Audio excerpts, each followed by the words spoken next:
Welcome to the Fitness Plus Technology Podcast for club owners, operators, and fitness professionals. Each week, host Bryan O'Rourke brings you an expert interview with a global influencer at the crossroads of fitness and technology. You gain the insights, tools, and inspiration you need to stay connected to the pulse for what matters most for your business in the age of exponential technologies.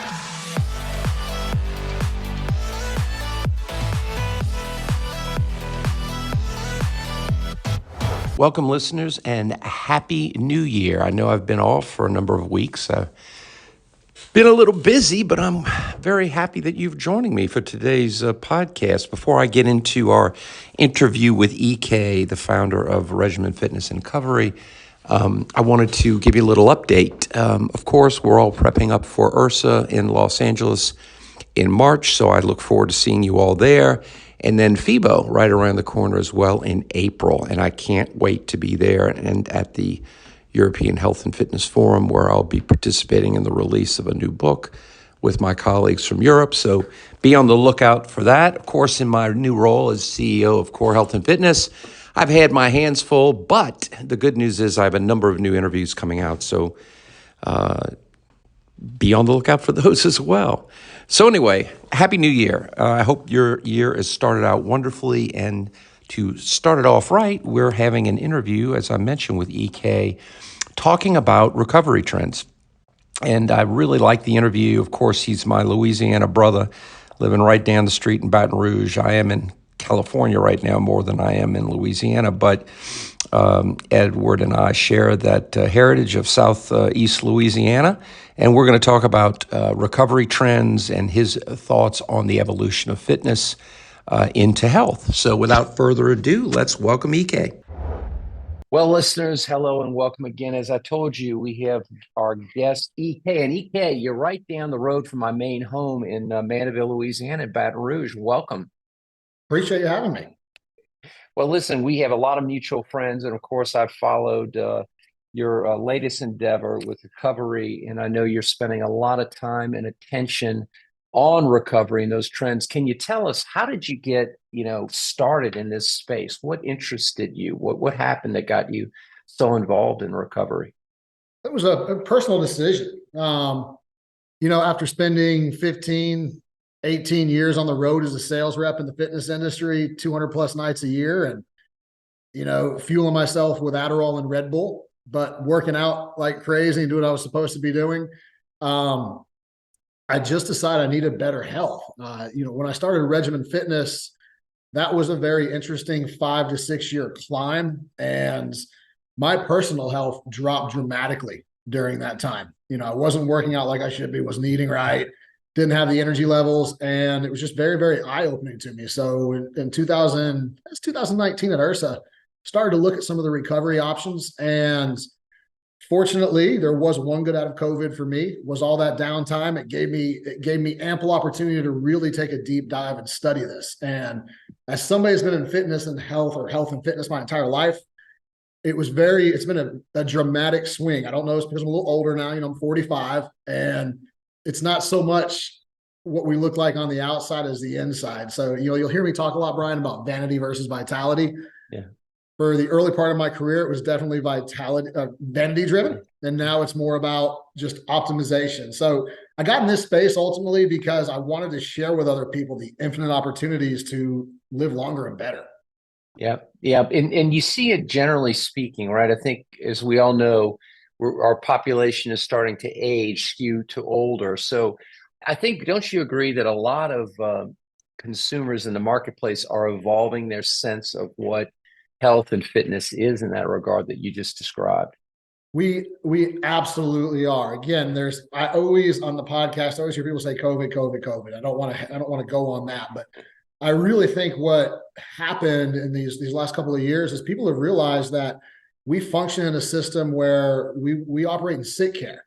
We operate in disease management instead of prevention. And I think the general public has realized this, and a lot of it's social media.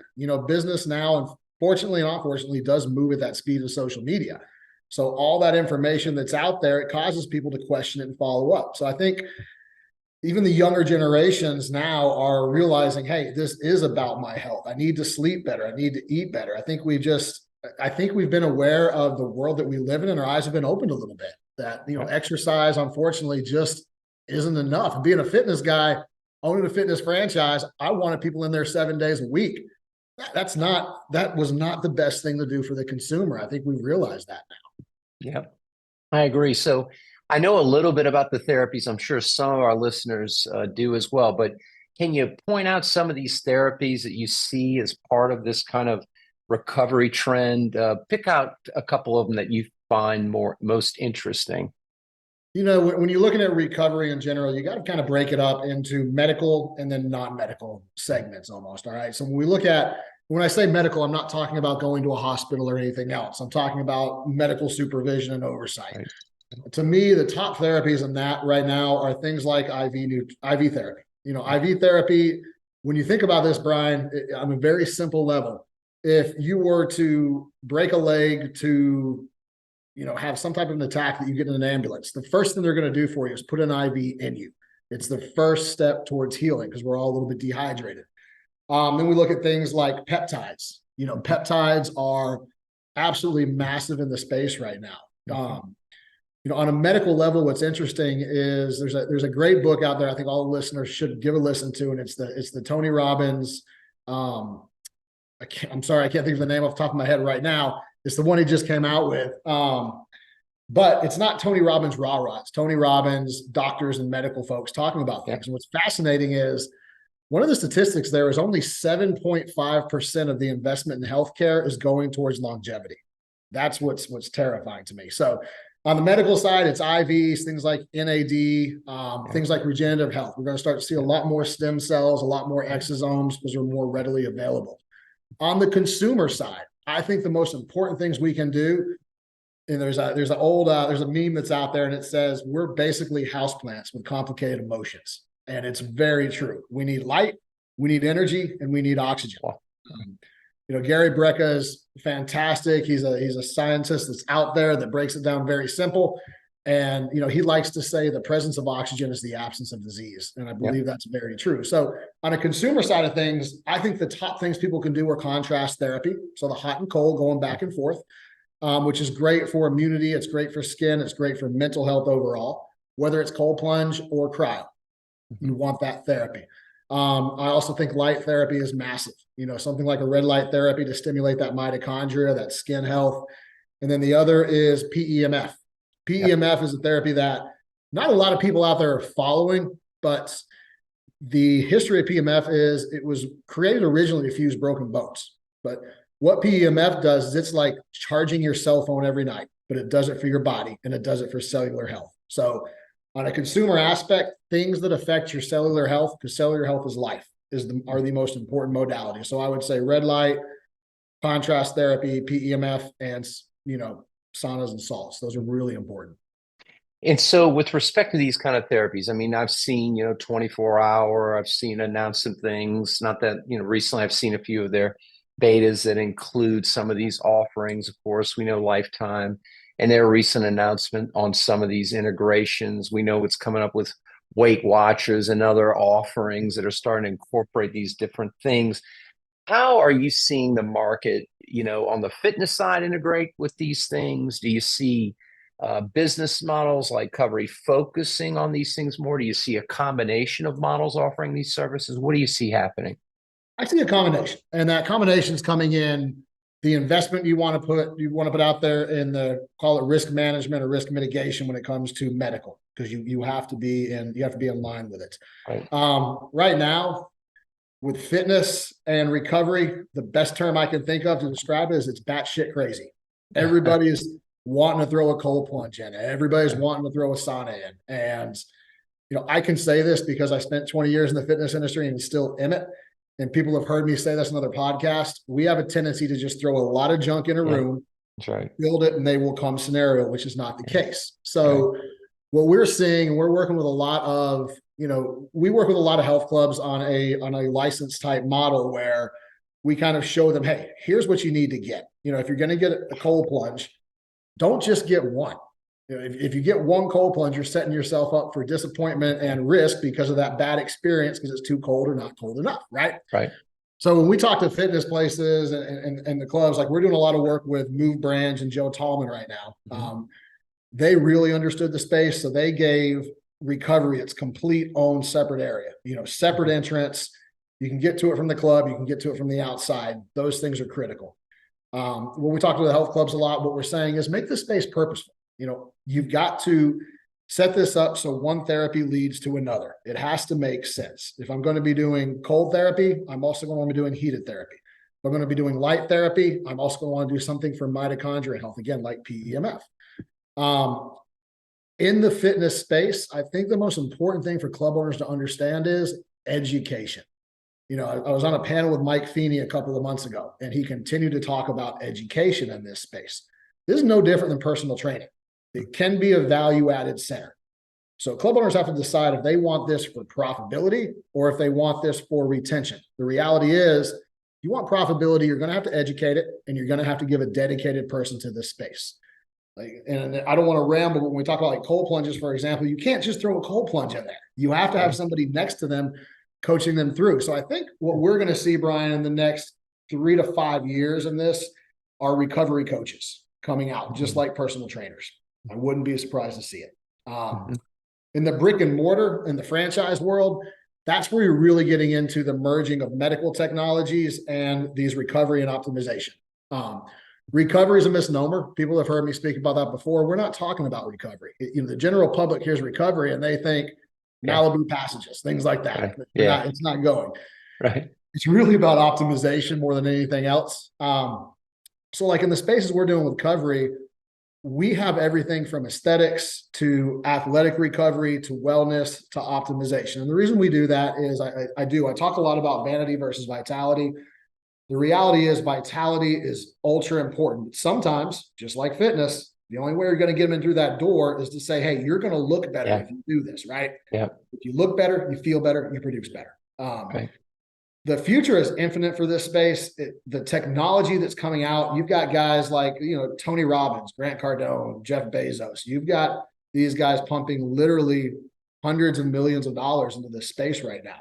And I think what we're going to see in the near future are, you've got a lot of places that are coming out like Restore. Restore did a fantastic job. They paved the way. You've got places like the Covery, which is a little bit more of an extension of things into peptides, TRT, true genetic testing. The way of the future in recovery and optimization truly comes through testing. And that is either genetic testing or metabolic testing. And I can't stress it enough for everybody that's out there on the road, everybody that's in a C-level position, everybody that's got to manage people and things like that. You need to understand how your body is functioning. You can do it with a simple test. And that test is going to tell you, here's what's wrong and here's how to address it. To me, that's critical. Yeah, no, I hear you. What do you think? What is your initial thoughts with respect to semaglutide in general and its impact on the fitness space, for example? It's Jekyll and Hyde. And what I mean by that is we brought it into the Covery. It was a tough decision to bring it in because ultimately semaglutide is a loss leader if you're doing it correctly. What we did with the Covery is we priced ourselves higher than a lot of other people with the semaglutide. But we told everybody, hey, we're going to want you to do 3 red lights. We're going to want you to do 3 saunas, and we're going to want you to do 3 cryos every week because we wanted to make it a lifestyle. I got to tell you, it's frustrating because 75% of the people that come through the door, they don't want to adjust their lifestyle. They just want that quick fix. Yeah. On a business level, I don't want to say take ethics and morality out because I'm not doing that, but on a strictly business number, it's a great product because it does get people in your door. The catch is you got to get them to listen. Now, we all know if they lose the weight on semaglutide, 6 months later, they gain it back. What are they going to do? They're going to come back to you. So the key is with semaglutide is to educate these folks that it is more than just a shot. It's truly a lifestyle change. Now, if anybody can figure out how to change 100% of the people out there, call me because I know you did it. Yeah. So it's going to be in the space. It's not going away. It's our job just to educate people on this, educate them with the good and the bad. You don't have to scare them off of it. You got to give people facts and then let them make that decision on their own. Yeah. And with respect to that, as you know, the science of strength training, especially when you utilize a product like that, you don't want to just get skinny fat. I mean, it's really appropriate for you to make sure you're doing strength training during that time so that you can hold on to your lean mass as much as possible. To your point, I'm very bullish about the potential effect that semaglutide can have on getting more people who are intimidated to come in the door, knowing there's a way to solve that problem that will help them. But you're right, if we don't get them to take on these lifestyle adoptions during that period, it's not going to really be helpful in the long run. You also have to look at your gym goer. Your average gym goer, they're definitely going to go towards semaglutide because they're going to want that. Yeah. But again, as gyms, we're all chasing that same 80%. It's that elusive, it's that elusive 80% that's out there. Semaglutide appeals to 100% of people. But again, you can't just have it in your lobby and saying, hey, this is what we're doing. You have to put a little bit of design, some oomph behind it, because people want to know, look, you're putting a needle in my body. I want to know what I'm doing with that. Yeah. Do you think, I've been historically pretty negative of the idea of health and fitness ever merging into what is the existing sick care system today. I think that until the sick care system breaks, we're still going to be kind of playing this off the same sheet of music in the next 10 years. What is your, do you have any thoughts on that to share with the audience? Yeah, I think what's going to happen, what we're doing with Covery right now and some other brands is we are medical in 5 to 10 years. We have doctors that are franchising this brand because they are tired of working in that sick care space.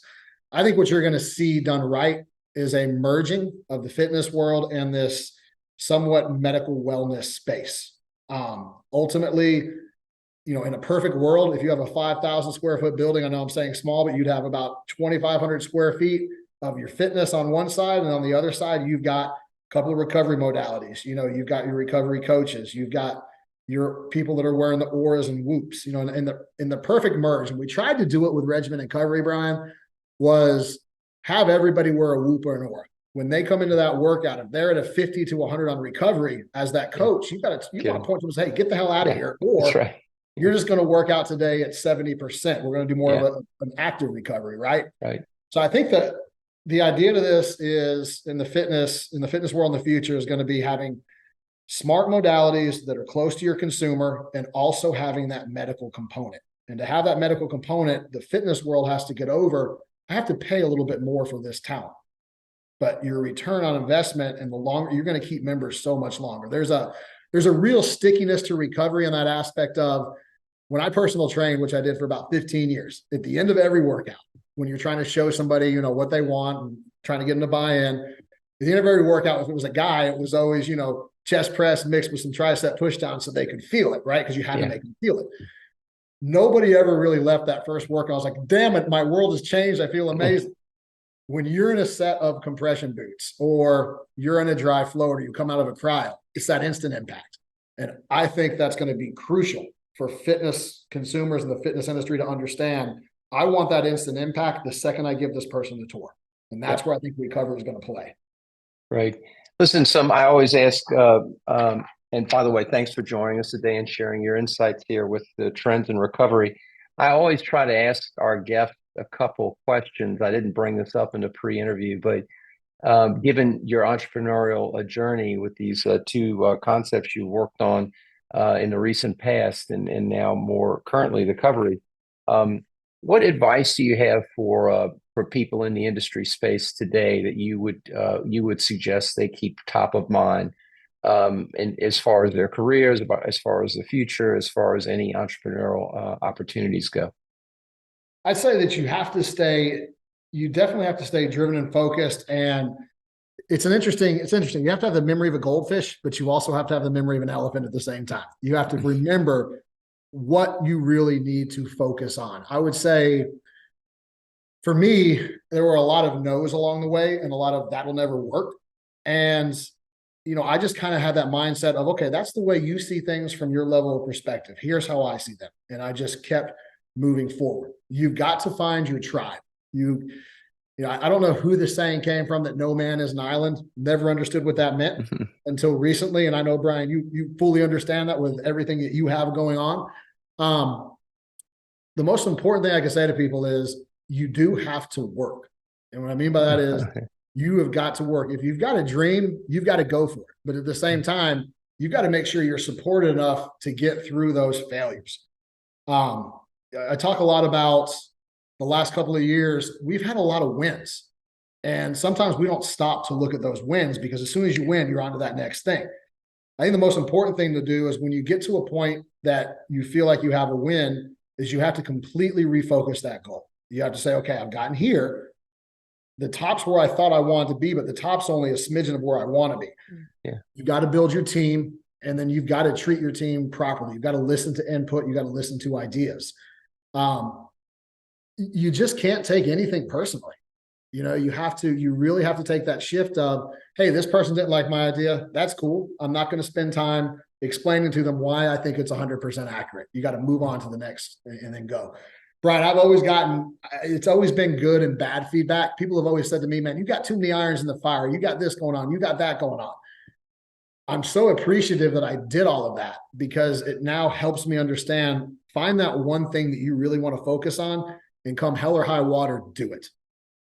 That's good advice. That's some good advice. I love that. Well, listen, thanks for spending time with our audience, explaining these trends in recovery. And I know we'll have also all the information that our listeners may want to get on the Covery and your background, with links in the show notes that'll share that for people that want to learn more. EK, I really appreciate you making time, sharing your wisdom, and giving us insights to this important trend. I appreciate your time, Bryan. Thank you. Thank you. Hello, listeners. This is Bryan O'Rourke, and thanks so much for listening to the Fitness Plus Technology Podcast. The podcast is made possible by the Fitness Industry Technology Council, a consortium of global brands working together to enhance the adoption of technologies in the fitness space.